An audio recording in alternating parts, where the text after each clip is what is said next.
How's everybody today? Pete here at Spawn Fly Fish, and you know what time it is. It's time to dig out that vise and have some fun. And by fun, today I'm talking about a little nymph.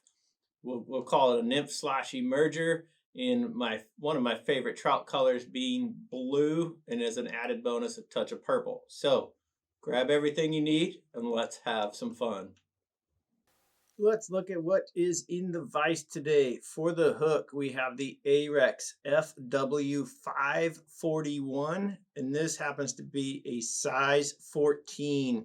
For the bead, I've got the 3/32 inch Dazzle brass bead, and this happens to be the metallic pheasant tail brown. Really a big fan of that bead. And before we get some thread going here, I am going to put a few wraps of some lead-free 0.015 wire. Let's do 6 wraps. There's 6 of them. And of course, 5 would work, 7 would work. Whatever makes you happy on the vise, that's the number you should shoot for.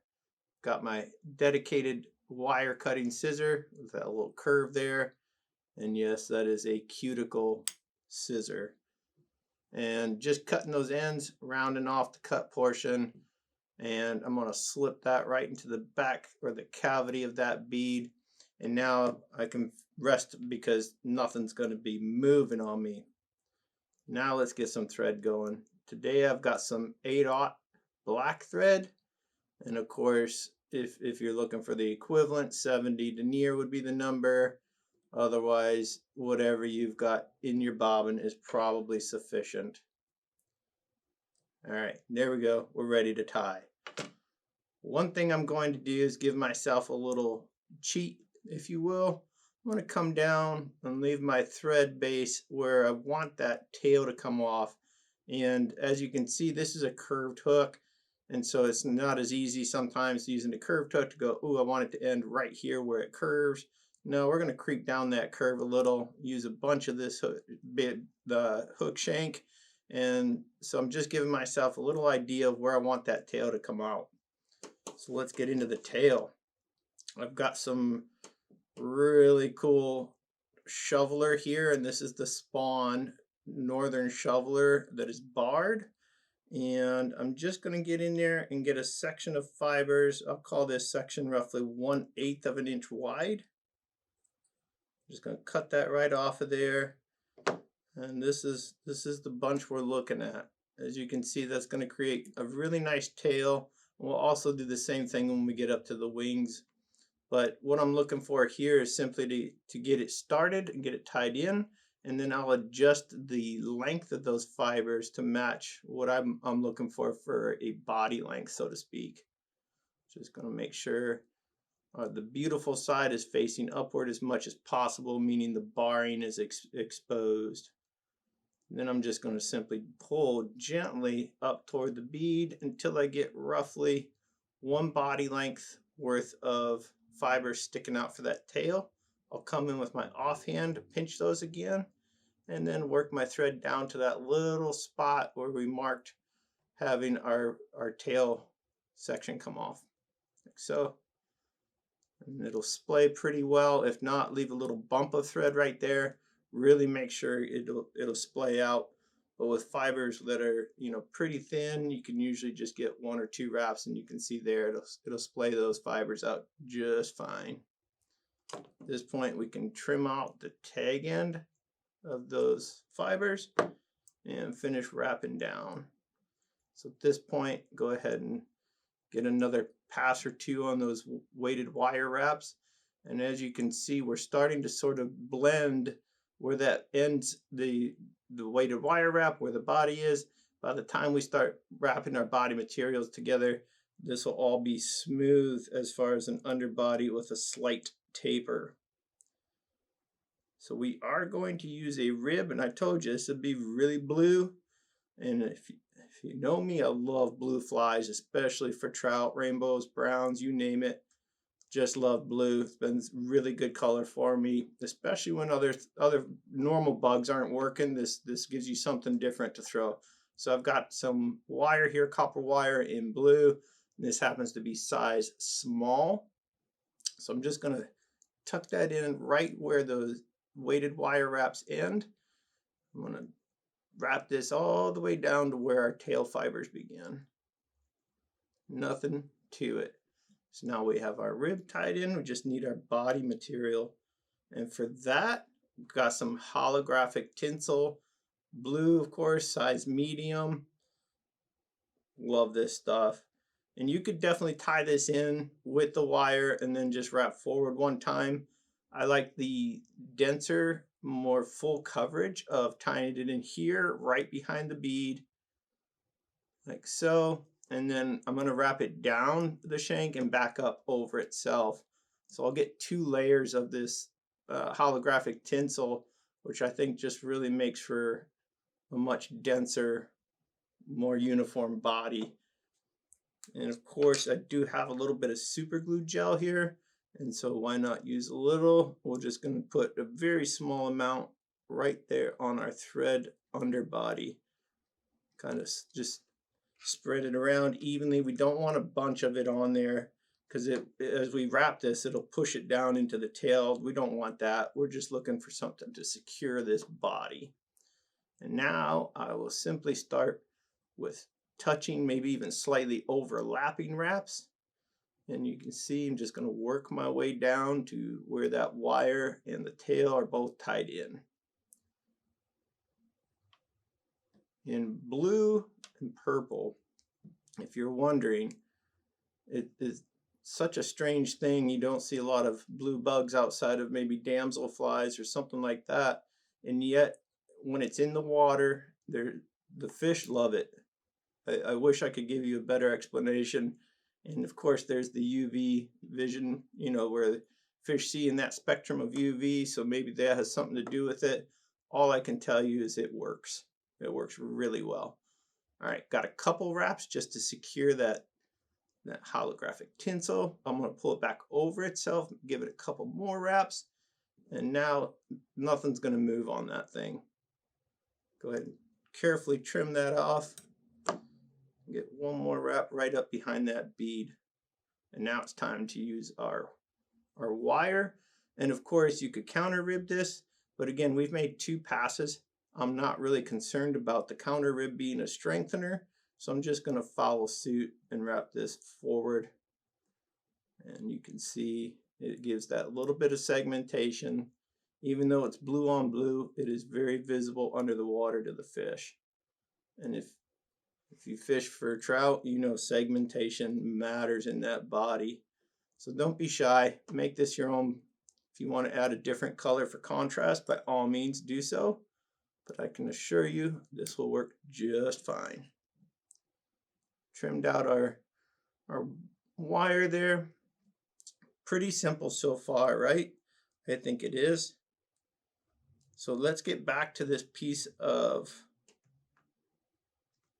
holographic tinsel here for a second. Oh, that one's getting a little bit curled up, but that'll be all right. We don't need much of it.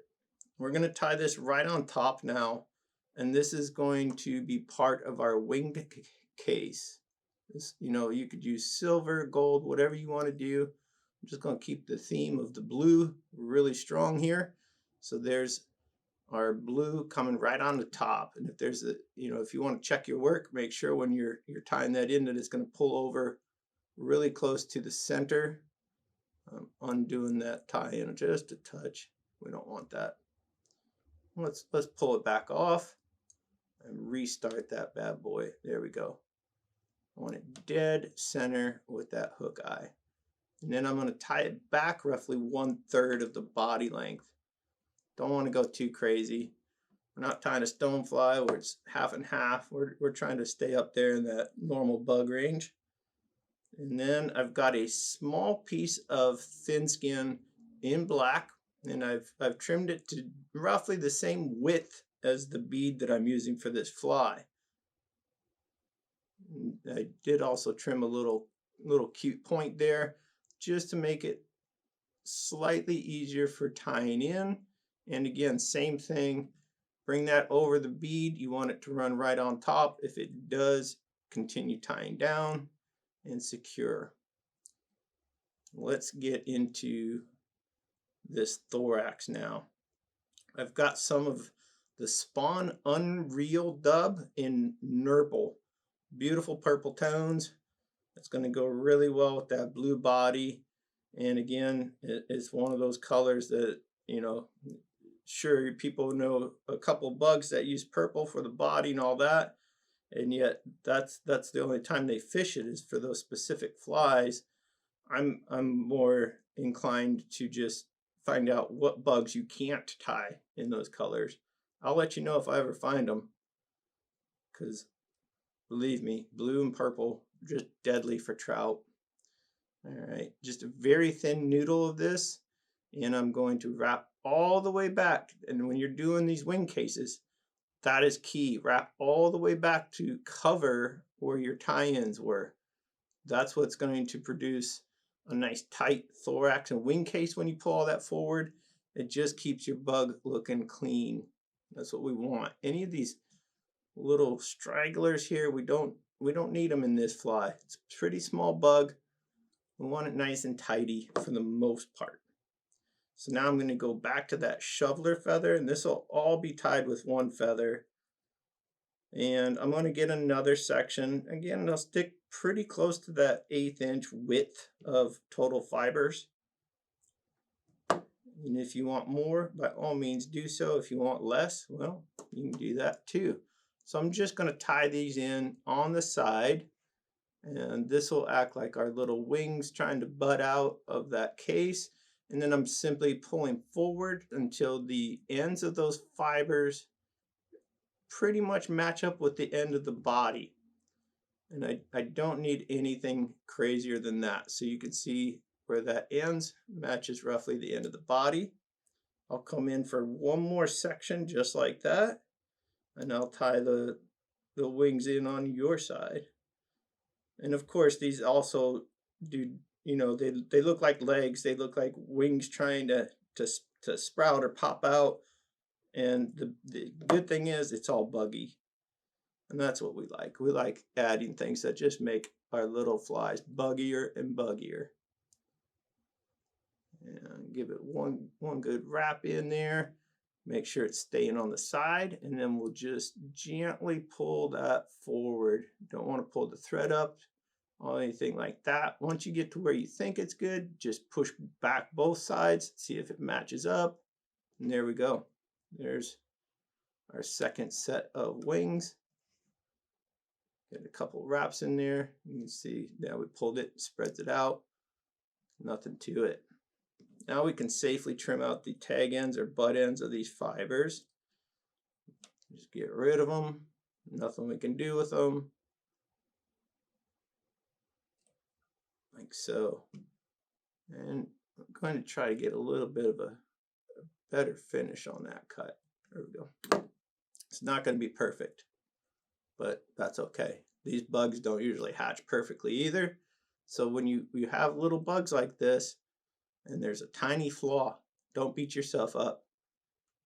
And if your friends are grabbing flies out of your box and they start giving you some heck for that, well, then you start charging them per bug. That'll fix that. So I've pulled that thin skin over, and now I'm following it up with the holographic tinsel right over the center of that. Give it a quick visual, make sure it's riding down the middle. If it is, by all means, hammer it down with the second wrap. And we're going to pull the flash back over itself, give it a couple really firm securing wraps. Now we can safely trim out that flash, and we're going to bring this thin skin up, give it some tension as we pull on it, just slightly, one cut straight across. At this point, check where that thin skin ends. If anything, just maybe give a little nip on both corners there. And one more wrap, we're ready for a whip finish. Pretty painless bug, and yet so crucial. So especially this time of year, it's warming up out there. Maybe where you're at is like where we are. Not a ton of water. We need rain. So the water's a little low. The fish are a little bit skeptical of these fake fly imitations we're throwing to them, and yet they got to eat.